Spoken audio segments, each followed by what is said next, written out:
자리에 세워주신 하나님께 감사의 기도를 드리겠습니다.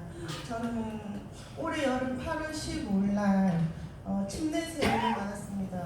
교회는 4월부터 다니기 시작했으니까 한 6개월 정도가 된 것 같습니다. 저에게 간증하라는 말씀을 듣고 간증의 말의 뜻을 검색을 해보았습니다. 종교 생활에서 특별한 체험을 얻고 그것을 고백하는 것이 간증이라 했습니다.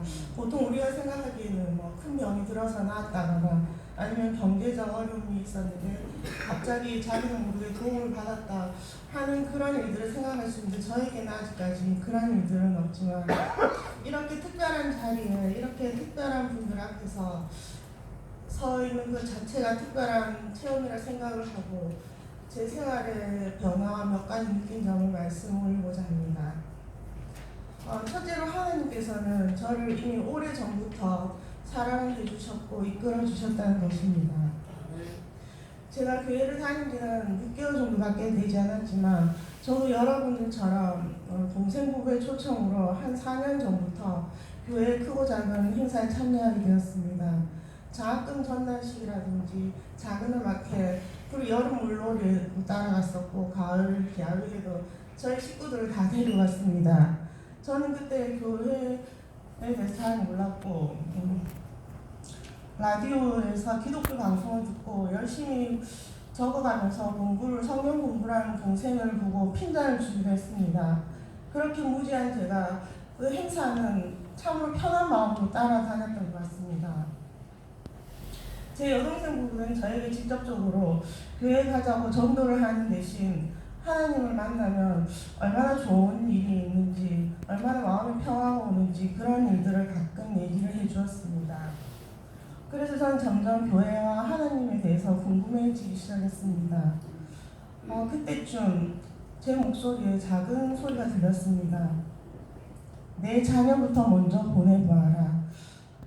이것은 하나님의, 지금 생각해보면 하나님의 속삭임이셨던 것 같습니다.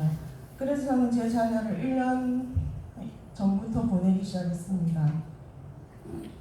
그리고 1년 후쯤 라디오 한 DJ가 이렇게 얘기를 하는 것이었습니다. 친구 생일을 하는데 꼭 물질적인 것만 있는 게 아니고 마음이나 행동으로 해보세요 라고 하는 것이었습니다. 그 말을 듣는 순간 저는 제부 생일이 얼마 남지 않았는데 딱 3번만 교회에 나가봐야겠다 이런 생각이 번쩍 드는 것이었습니다.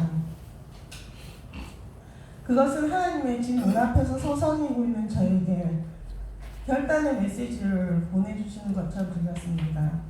그 4년 전부터 하나님의 계획적이고도 놀라운 이끄심으로 이 자리에 서게 된 것이 무척이나 기쁘고 감사한 일입니다. 아멘. 다음으로 제 생활의 변화는 역시 술 문제입니다. 저희 집은 남편과 시어머니, 딸 이렇게 4식구가 사는데 저희 시어머니와 신랑은 술을 하지 않습니다. 보통 한 집안에서는 남편이 술 문제로 가족들을 괴롭히는데 저희 집에서는 부끄럽지만 제가 그 역할을 100% 했습니다. 집에 큰 페트병을 사다 두고 삼시세끼 반주를 하고 직장생활하면 남자 여자 가릴 것 없이 같이 술자리를 했었고 그런 날이 없으면 저 혼자 혼술을 하기도 했습니다. 이 근처 사시는 분들은 아실지 모르시겠지만 이 근처 해창식당이나 땡초국밥집에 저 혼자 가서 앉더라도 자동적으로 소주 1병이 나오곤 했습니다. 작년 여름쯤에도 어김없이 술을 마시고 밤 12시쯤 집으로 돌아왔는데 평소에는 아무 말 없던 신랑이 그날따라 엄청 짜증을 내고 화를 냈었습니다. 잘못한 사람은 전데 제가 오히려 더 큰 소리를 내고 급기야 큰 싸움까지 이어지게 되었습니다. 제가 먼저 신랑을 때렸고 저도 밀쳐줬고 저는 어이없게도 시어머니에게 아들 교육 똑바로 시키라 하고 집을 나가버렸습니다. 지금 생각해도 어머니는 정말 어이없고 황당하셨을 겁니다.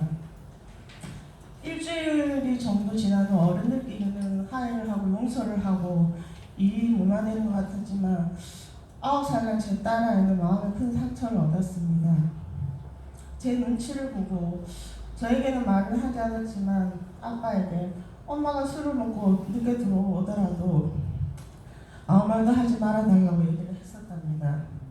저는 그 얘기를 듣고는 몹쓸엄마라는 생각을 했지만 그때뿐이었습니다. 그 이후에도 계속 술을 마시고 제 생활을 즐겼습니다.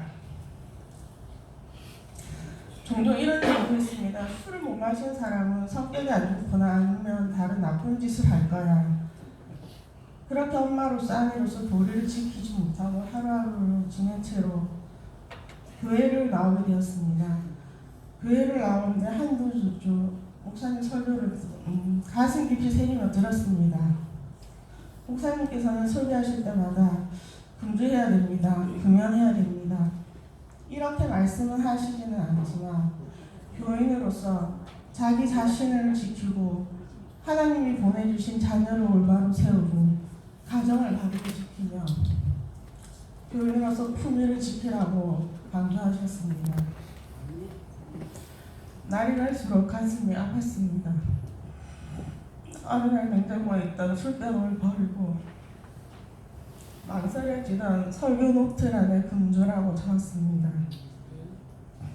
그 이후로 금주를 실천하고 있습니다.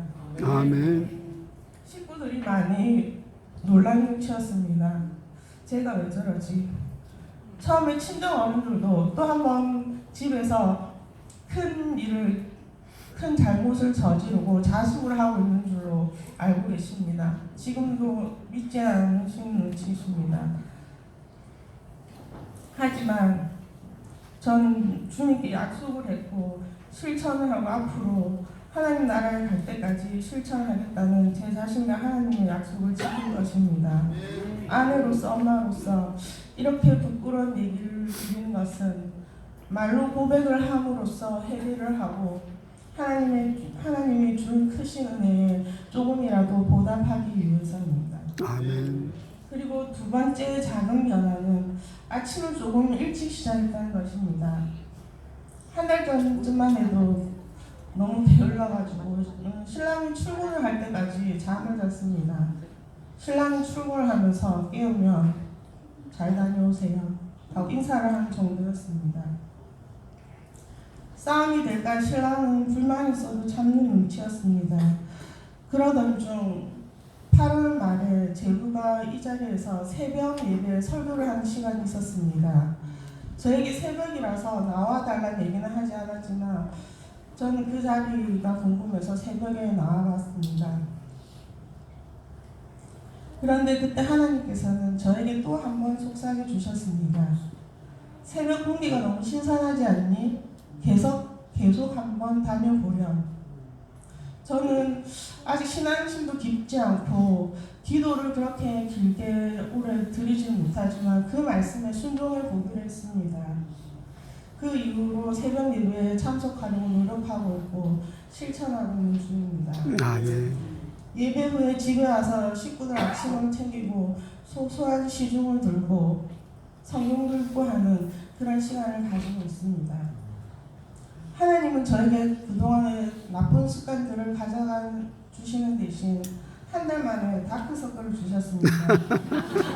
그쯤이야 여기 계신 성도님들 얼굴을 뵈면 빛이 나고 아름답습니다. 저도 그렇게 될 것을 기대해 봅니다. 아멘. 하지만 마음에 크고 작은 고민이 차오르기 시작했습니다. 이렇게 교회 활동을 하는 것이 누구에게가 잘 보이려고 하는 것은 아닌지, 그리고 저희 어른들의 배반이나 제 개인의 휴직후 복지 문제 등, 그리고 이웃과 세계 빈민 아동들의 문제 등입니다. 영화 밀양을 보신 분이 계십니까? 거기에서 전도연은 신랑을 잃고 신랑 고향 밀양으로 갑니다. 아들이 하나 있었는데 아들마저 이웃에 의해 잃게 됩니다.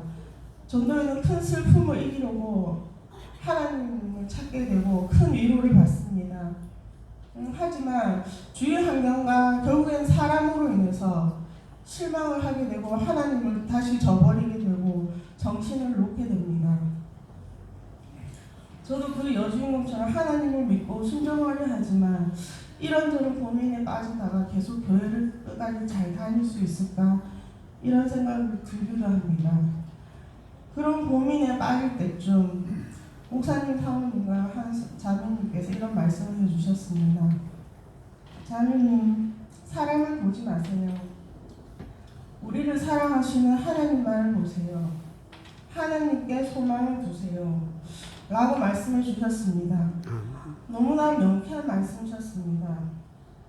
저와 여기 계신 분들은 물론 가족들이나 전도자분들이 여러분들을 교회로 이끌어 주셨지만 최종적으로는 하나님께서 여러분 한 분 한 분을 직접 택하신 것입니다. 아멘. 사람의 길은 여러 갈래가 있어 항상 선택을 강요받고 나쁜 길로 끌려가게 되는 경우도 있지만 하나님께 가는 길은 오직 한 길이며 선명한 길입니다.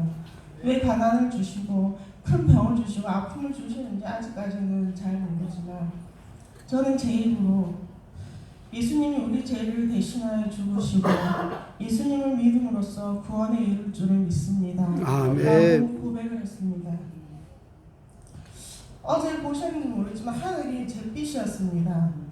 저는 운전을 하면서 하늘을 보는데 이 지구가 멸망할 수도 있겠다는 생각을 처음으로 했습니다. 처음엔 두려웠지만 운전을 하면서 살짝 미소를 띄었습니다. 하나님을 믿으니까 난 구원을 받을 거야. 아멘. 끝으로 교회에서 처음 들었던 말 중에서 가장 와닿고 눈물 짓게 했던 말이 누구누구를 위하여라는 말입니다.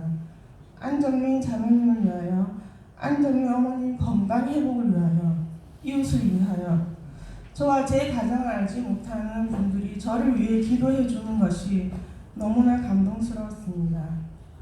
저도 여기 계신 분들을 위하여 건강과 사랑을 풍성한 음식을 매일매일 내려주십사